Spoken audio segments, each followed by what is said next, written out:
Modern economic growth took off in the middle of the 18th century. And like the ripples on a pond after a stone has fallen into the water, the ripples of economic growth spread to other parts of the world through the 19th century. The closer to the epicenter of the Industrial Revolution, the closer to England, the faster were countries to receive that ripple, to take off on their own and escape from extreme poverty. The more that countries were proximate to ports, the more that they could trade internationally, the better their climate, the more productive their agriculture. All of these were conducive to a faster takeoff into modern economic growth. And of course, politics played an enormously important role.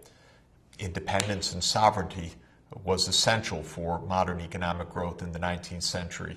Those countries that were unfortunate to succumb to imperial rule did not have the basis for economic takeoff because the imperial powers, typically the European imperial powers, weren't very much interested in educating the population, building the kind of infrastructure needed for their own industrial takeoff.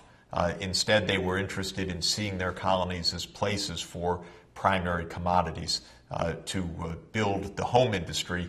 And the result is that by the beginning of the 20th century, one could say the following. First, it was a miraculous age because waves of technological change had led to unprecedented breakthroughs in the ability of humankind to produce, to meet material needs, to extend life, to solve long-standing problems of public health, to make breakthroughs in transport, in quality of life in so many ways through electrification, modern transportation, mass industrial production.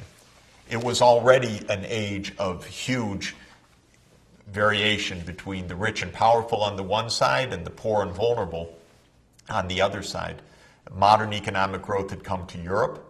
It had come to the lands of new settlement, the United States and Canada, Australia and New Zealand. It had spread to other places, mainly in the temperate zones of the world, like Argentina, Uruguay, Chile. It had not spread to Africa. It had not spread to much of Asia, which was under the pressures of European imperial rule. Nonetheless, it was a most remarkable age. And as you know, I'm such a fan of John Maynard Keynes because of the power of his economic and political vision in the 20th century. But one of the things that he wrote about this age is worth us recalling. At the end of World War I, he looked back to the period just before World War I and described this unique global circumstance. He said, and I'm quoting from his famous work, The Economic Consequences of the Peace, "What an extraordinary episode in the economic progress of man that age was which came to an end in August 1914 with World War I." He writes, "The inhabitant of London could order by telephone, sipping his morning tea in bed, the various products of the whole earth in such quantity as he may see fit, and reasonably expect their early delivery upon his doorstep. He could at the same moment and by the same means adventure his wealth in the natural resources and new enterprises of any quarter of the world, and share without exertion or even trouble in their prospective fruits and advantages. But most important of all," writes Keynes, "he regarded this state of affairs as normal, certain, and permanent, except in the direction of further improvement, and any deviation from it as aberrant, scandalous, and avoidable." Of course, Keynes was speaking as an Englishman, and a quite brilliant and privileged Englishman. He was the one sitting in bed sipping his tea and ordering commodities from all parts of the world. Those under colonial rule could not do so, but he was also expressing the uniqueness of an age where modern economic growth had broken out and had taken hold in many parts of the world and had created a global economy. But of course, that economy came crashing apart, tragically, unexpectedly, with the onslaught of World War I. Such a destructive war that historians till today, 100 years later, are trying to figure out what could have caused that, because there were no deep motives for that war. That war was massively destructive.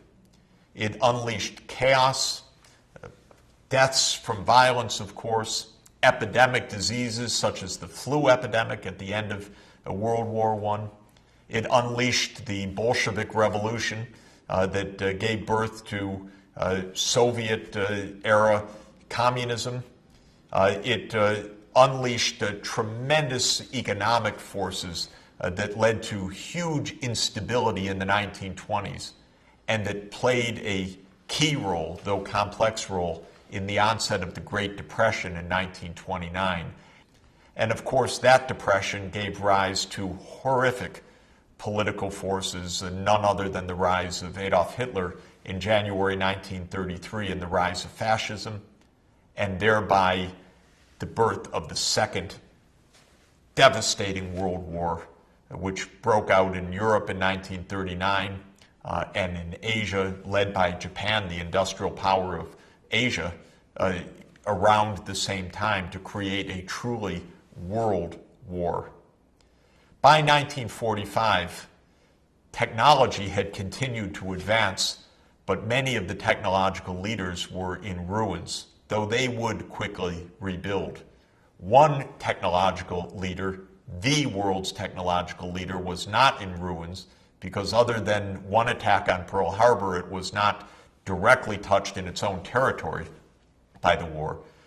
That, of course, was the United States, which far and away by the end of World War II was the world's leading economy, the most powerful, the technology leader, and the one that would have the greatest influence on the world economy basically until now, but in very powerful ways throughout the second half of the 20th century in technology, in forging markets, and in geopolitics.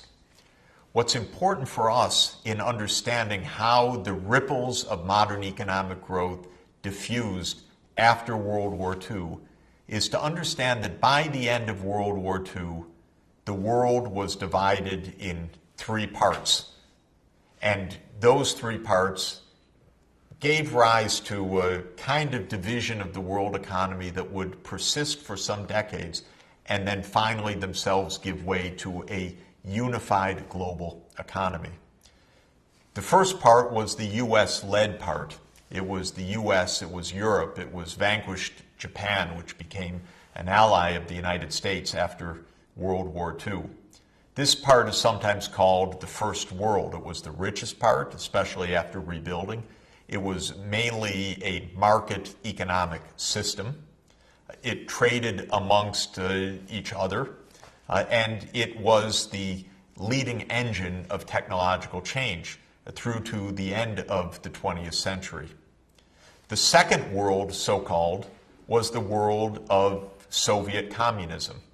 This was the Soviet Union itself, which had 15 republics, which after 1991 became 15 independent countries. It was the world conquered by the Soviet Union in Central and Eastern Europe, Czechoslovakia at the time, Hungary, Bulgaria, Romania, and other countries of the region where the Red Army sat and created Soviet-style government and economies. It included the People's Republic of China after 1949, which adopted a communist system, the one that soon enough would be very different from the Soviet-style communism. The third division of the world was the former colonial powers, because one of the mega results of World War II was that the imperial European countries, themselves in ruins, were certainly in no shape to run empires, and the former colonies had had enough of it.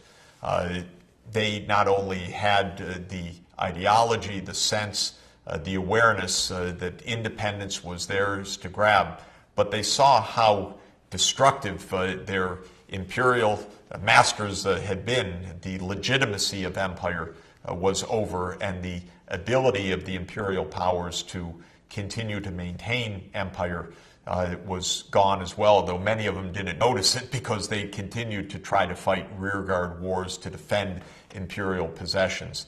And so the period of decolonization, which began around 1947 with India and then with Indonesia, and followed on throughout Africa, Asia, and other places, that stretched out over a course of decades.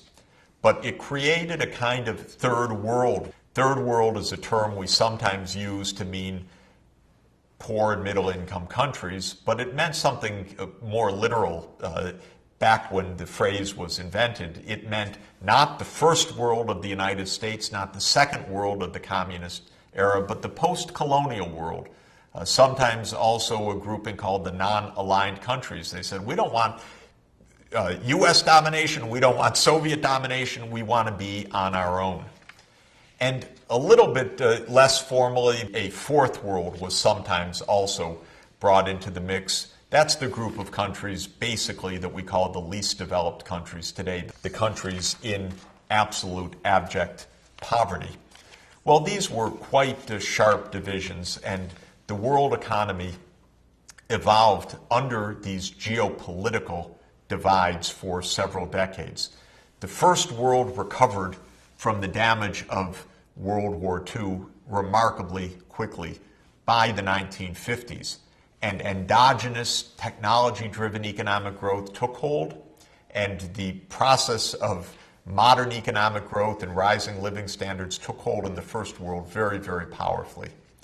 In the second world, the communist world, there was industrialization, and it seemed pretty dynamic for a while, but already by the 1960s, it was coming into crisis. And by the 1970s, economic development under a non-market communist system was basically screeching to a halt. Countries began to reform. China was the first great reformer in the communist group in 1978. When Deng Xiaoping came to power and said we need a market economy, we need to open China to trade, and that unleashed China's own catching up growth with remarkable success to the point where China became by far the fastest growing major economy in the world in history. Now, other parts of the communist world took longer to break free because the Soviet Union wasn't having it for a very long time, and it was only when Mikhail Gorbachev came to power in the middle of the 1980s and began his own market reforms, and then came the revolutions of Eastern Europe in 1989, and then the end of the Soviet Union itself at the end of 1991, did the second world basically stop being its own self-contained economic unit and become part of the world economy. The third world and the fourth world included dozens and dozens of countries, and each had their own economic history and their own strategies. A very few of the countries early on said, we like that first world model. We're pretty much interested in integrating with the first world economies.